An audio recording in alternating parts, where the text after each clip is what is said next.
Hallelujah. ದೇವರ ಪರಿಶುದ್ಧವಾದ ನಾಮಕ್ಕೆ ಸ್ತೋತ್ರ ಉಂಟಾಗಲಿ. ಅನೇಕ ದಿನಗಳ ನಂತರ ಈ ವಿಡಿಯೋನ ಮಾಡಲಿಕ್ಕಾಗುತ್ತೆ. ದೇವರು ಸಹಾಯ ಮಾಡಿದ ನಾನು ದೇವರು ಸ್ತೋತ್ರ ಸಲ್ಲಿಸ್ತೇನೆ. ನನ್ನ ಹೆಸರು ನೀವೆಲ್ಲ ಚೆನ್ನಾಗಿದ್ದಾರೆ ಎಂಬುದಾಗಿ. ಹಲ್ಲೆಲೂಯಾ. ಈ ಸಮಯದಲ್ಲಿ ಒಂದು ವಾಕ್ಯವನ್ನು ನಾವು ಧ್ಯಾನಿಸೋಣ. ಮತ್ತಾಯನ ಬರೆಸುವ ವಾರ್ತೆ 4ನೇ ಅಧ್ಯಾಯ 4ನೇ ವಚನ. ಪ್ರಿಯರಲ್ಲಿ ದೇವರ ವಾಕ್ಯ ಹೀಗೆ ಹೇಳ್ತದೆ, ಮನುಷ್ಯನು ರೊಟ್ಟಿ ತಿಂದ ಮಾತ್ರದಿಂದ ಬದುಕುವುದಿಲ್ಲ, ದೇವರ ಬಾಯಿಂದ ಹೊರಡುವ ಪ್ರತಿಯೊಂದು ಮಾತಿನಿಂದಲೂ ಬದುಕುತ್ತಾನೆ ಎಂಬುದಾಗಿ. ಹಲ್ಲೆಲೂಯಾ. ಸೊ ಇಲ್ಲಿ ದೇವರ ವಾಕ್ಯ ಹೇಳ್ತಾ ಉಂಟು, ಮನುಷ್ಯನು ರೊಟ್ಟಿ ತಿಂದ ಮಾತ್ರದಿಂದ ಬದುಕುವುದಿಲ್ಲ ಎಂಬುದಾಗಿ. ಹಾಗಾದ್ರೆ ಈ ವಿಡಿಯೋ ವೀಕ್ಷಿಸ್ತಾರಂತ ನೀವು ಯಾರಾಗಿರ್ಬೋದು ಕೇಳ್ಬೋದು, ಹಾಗಿದ್ರೆ ಏನ್ರಿ ಮನುಷ್ಯನು ಊಟ ಮಾಡಿದ್ರೆ ಬದುಕಲ್ಲ ಮತ್ತೆ ಹೇಗೆ ಬದುಕ್ತಾನೆ ಎಂಬುದಾಗಿ. ಪ್ರಿಯರಲ್ಲಿ ದೇವರ ವಾಕ್ಯ ಹೇಳ್ತಾ ಉಂಟು, ಈ ವಾಕ್ಯ ಮಾತನಾಡ್ತಾ ಇರುವುದು ನಮ್ಮ ಶರೀರದ ಕುರಿತಾಗಿರ್ತಕ್ಕಂಥ ಆಹಾರದ ಕುರಿತಾಗಿ ಮಾತನಾಡ್ತಾ ಇಲ್ಲ. ಶರೀರಕ್ಕೆ ಊಟ ಬೇಕು, ಆದರೆ ಅದಕ್ಕಿಂತ ಮುಖ್ಯವಾಗಿ ನಮ್ಮ ಆತ್ಮಕ್ಕೆ ದೇವರ ಮಾತುಗಳು ತುಂಬಾ ಅವಶ್ಯಕತೆಯಾಗಿದೆ. ನಮ್ಮ ಶರೀರಕ್ಕೆ ಹೇಗೆ ಊಟ ಅವಶ್ಯಕತೆ ಇದೆಯೋ ಹಾಗೆಯೇ ನಮ್ಮ ಆತ್ಮಕ್ಕೆ ದೇವರ ಮಾತುಗಳು, ದೇವರ ವಾಕ್ಯಗಳು ತುಂಬಾ ತುಂಬಾ ತುಂಬಾ ಬಹಳವಾಗಿ ಇಂಪಾರ್ಟೆಂಟ್ ಆಗಿ ಬೇಕಾಗಿದೆ ಪ್ರಿಯರೇ. ಆದರೆ ಇವತ್ತು ಎಷ್ಟೋ ಜನರು ನಾವು ನೋಡುವಾಗ ಈ ಶರೀರಕ್ಕೆ ಬೇಕಾದಂತ ಆಹಾರಕ್ಕಾಗಿ ಪ್ರಯತ್ನ ಪಡ್ತಾ ಇದ್ದಾರೆ. ಬೆಳಗ್ಗೆಯಿಂದ ಸಾಯಂಕಾಲ ತನಕ ಕಷ್ಟಪಡ್ತಾರೆ, ದುಡಿತಾರೆ, ಎಷ್ಟೋ ಪ್ರಯಾಸ ಪಡ್ತಾರೆ. ಅವ್ರೇನಂತಂದ್ರೆ ಈ ಶರೀರಕ್ಕೆ ಬೇಕಾದಂತ ಆಹಾರಕ್ಕಾಗಿ ಪ್ರಯಾಸ ಪಡ್ತಾ ಇದ್ದಾರೆ. ಪ್ರಯಾಸ ಪಡುವುದು ತಪ್ಪು ಅಂತ ನಾನು ಹೇಳ್ತಾ ಇಲ್ಲ, ಆದರೆ ಎಷ್ಟು ಈ ಶರೀರದ ಆಹಾರಕ್ಕಾಗಿ ಪ್ರಯಾಸ ಪಡ್ತಿರೋ ಅಷ್ಟೇ ನಿಮ್ಮ ಆತ್ಮೀಕ ಆಹಾರಕ್ಕಾಗಿ ನೀವು ಪ್ರಯಾಸ ಪಡ್ರಿ.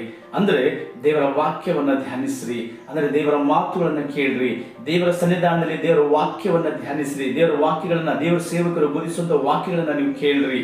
ಆಗ ನಿಮ್ಮ ಒಳಗಡೆ ಇರ್ತಕ್ಕಂಥ ಆತ್ಮಕ್ಕೆ ಒಂದು ಪುಷ್ಟಿ ಬರ್ತದೆ, ನಿಮ್ಮ ಒಳಗಡೆ ಇರ್ತಕ್ಕಂಥ ಆತ್ಮಕ್ಕೆ ಒಂದು ಆಹಾರ ಸಿಗ್ತದೆ, ನಿಮ್ಮ ಆತ್ಮೀಯ ಜೀವಿತ ಬಲವಾಗಿ ಇರ್ತದೆ. ಹಲ್ಲೆಲೂಯಾ. ಯಾಕೆ ಅಂತ ಹೇಳಿದ್ರೆ ಈ ಶರೀರಕ್ಕೆ ಎಷ್ಟು ಆಹಾರ ಇಂಪಾರ್ಟೆಂಟ್ ಇದೆನೋ ಅಷ್ಟೇ ಇಂಪಾರ್ಟೆಂಟ್ ನಮ್ಮ ಆತ್ಮೀಯ ಆಹಾರ ಕೂಡ ಆಗಿದೆ ಪ್ರಿಯರೇ. ಅದಕ್ಕಾಗಿ ಇವತ್ತು ಎಷ್ಟೋ ಜನರು ಪ್ರಯಾಸ ಪಡುತ್ತಿರುವಂಥದ್ದು ಶಾರೀರಿಕವಾಗಿ ಪ್ರಯಾಸ ಪಡ್ತಾ ಇದ್ದಾರೆ. ಆತ್ಮಿಕವಾಗಿ ನಾವು ನೋಡುವಾಗ ಎಷ್ಟೋ ಜನರು ಅದರಲ್ಲಿ ಕುಗ್ಗಿ ಹೋಗಿದ್ದಾರೆ. ಹಲ್ಲೆಲೂಯಾ.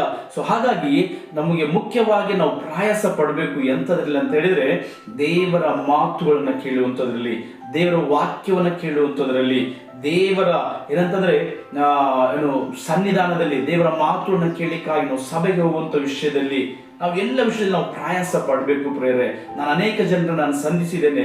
ಎಷ್ಟೋ ಜನ ಯೌವನಸ್ಥ ಮಕ್ಕಳು ನಾವು ಕೇಳುವಾಗ ಅವ್ರ ಸಭೆಗೆ ಹೋಗಿ ಅಥವಾ ಚರ್ಚಿಗೆ ಹೋಗಿ ನೋಡುವಾಗ ಅವರು 6 ತಿಂಗಳಾಗಿದೆ, 5 ತಿಂಗಳಾಗಿದೆ ಎಂಬುದಾಗಿ ಹೇಳ್ತಾರೆ.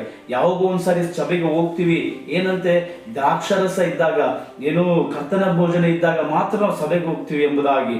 ಪ್ರಿಯರೇ, ಆ ರೀತಿಯಾದಂಥ ಜೀವಿತ ಅಲ್ಲ. ಯಾಕೆ ಅಂತ ನಾವು ಕೇಳುವಾಗ ಅವ್ರು ಹೇಳ್ತಾರೆ, ಇಲ್ಲ ಸರ್ ನಾವು ನಮಗೆ ಸಮಯ ಸಿಕ್ಕೋದಿಲ್ಲ ಎಂಬುದಾಗಿ ಹೇಳ್ತಾರೆ. ಹಾಗೆ ನಾನು ಒಬ್ಬ ವ್ಯಕ್ತಿಯನ್ನು ನಿನ್ನೆ ಸಂಧಿಸಿ ಮಾತನಾಡುವಾಗ ಆ ವ್ಯಕ್ತಿ ಹೇಳ್ತಾ ಇದ್ದ, ಇಲ್ಲ ಸರ್ ನಾನು ಮನೆಗೆ ಬರೋದು 9:30 ಆಗ್ತದೆ ಅಂತ ಹೇಳಿದ್ರು. ಸರಿ, ನೀವು ಪ್ರಾರ್ಥನೆ ಮಾಡ್ಕೊಳ್ತಾ ಇದ್ದಾರೆ ಅಂತ ಹೇಳಿದ್ರೆ ಅವ್ರು ಹೇಳ್ತಾ ಇದ್ದಾರೆ, ನಾನ್ ಮಾಡಲ್ಲ, ನಮ್ಮ ಮಿಸ್ಸಸ್ ಮಾಡ್ತಾರೆ ಎಂಬುದಾಗಿ. ಹಲ್ಲೆಲೂಯಾ. ನಾನು ಅವರಿಗೆ ಒಂದು ಮಾತನ್ನ ಕೇಳಿದೆ, ನೀವು ಊಟ ಮಾಡೋದ್ರ ಬದಲು ನಿಮ್ಮ ಮಿಸ್ಸಸ್ ಊಟ ಮಾಡಿದ್ರೆ ನಡೀತದ ಎಂಬುದಾಗಿ. ಹಲ್ಲೆಲೂಯಾ. ಪ್ರಿಯರೇ, ಎಷ್ಟೋ ಜನರು ಇವತ್ತು ಏನಾಗಿದ್ದಾರೆ, ಆತ್ಮಿಕವಾಗಿ ಹಿಂಜಾರಿ ಹೋಗ್ತಾ ಇದ್ದಾರೆ, ಶರೀರಕ್ಕೆ ಬೇಕಾದಂತ ಆಹಾರಕ್ಕಾಗಿ ಪ್ರಯಾಸ ಪಡುತ್ತಾ ಇದ್ದಾರೆ, ಆದರೆ ಆತ್ಮೀಯ ಆಹಾರ ತೆಗೆದುಕೊಳ್ತಾ ಇಲ್ಲ. ಅವ್ರ ಒಳಗಡೆ ಇರ್ತಕ್ಕಂಥ ಆತ್ಮ ಕುಗ್ಗಿ ಹೋಗಿದೆ, ಅವ್ರ ಒಳಗಡೆ ಇರ್ತಕ್ಕಂಥ ಆತ್ಮ ಒಂದು ರೀತಿ ಸತ್ತು ಹೋದಂತ ಅನುಭವದಲ್ಲಿದೆ. ಇಲ್ಲಿ ಯೇಸು ಸ್ವಾಮಿ ಹೇಳ್ತಾ ಇದ್ದಾರೆ, ನೀವು ಕೇವಲ ರೊಟ್ಟಿ ತಿಂದ ಮಾತ್ರದಿಂದ ಬದುಕೋದಿಲ್ಲ. ಅಂದ್ರೆ ಕೇವಲ ನಾನು ಆತ್ಮಿಕವಾಗಿ ನಾನು ಬದುಕಬೇಕಂತ ಹೇಳಿದ್ರೆ, ಆತ್ಮೀಯ ಜೀವಿತದಲ್ಲಿ ಒಂದು ಒಳ್ಳೆ ರೀತಿ ನಾನು ಬದುಕಬೇಕು ಅಂತ ಹೇಳಿದ್ರೆ, ಈ ರೊಟ್ಟಿ, ಶರೀರದ ರೊಟ್ಟಿ ತಿಂದು ನಾನು ಚೆನ್ನಾಗಿ ಅಂತಂದ್ರೆ ಯಾವಾಗೋ ಒಂದ್ಸರಿ ಸಭೆಗೆ ಹೋಗ್ತೀನಿ, ಯಾವಾಗೋ ಒಂದ್ಸರಿ ನಾನು ದೇವರ ವಾಕ್ಯ ಧ್ಯಾನಿಸ್ತೇನೆ, ಕರ್ತನ ಭೋಜನ ಇದ್ದಾಗ ನಾನು ಚರ್ಚಿಗೆ ಹೋಗ್ತೀನಿ, ಇಲ್ಲ ಯಾವಾಗೋ ನನಗೆ ತಿಳಿದಾಗ ಹೋಗ್ತೀನಿ ಅಂತ ಹೇಳಿದ್ರೆ ಅದು ಆತ್ಮೀಯ ಜೀವಿತ ಅಲ್ಲ ಪ್ರಿಯರೇ.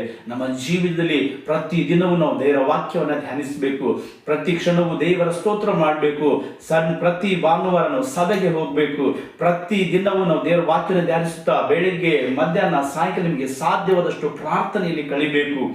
ಸಮಯ ನಿಮಗೆ ಸಿಗೋದಿಲ್ವಾ? ಖಂಡಿತವಾಗಿ ನಮಗೆ ಸಮಯ ಸಿಗ್ತದೆ.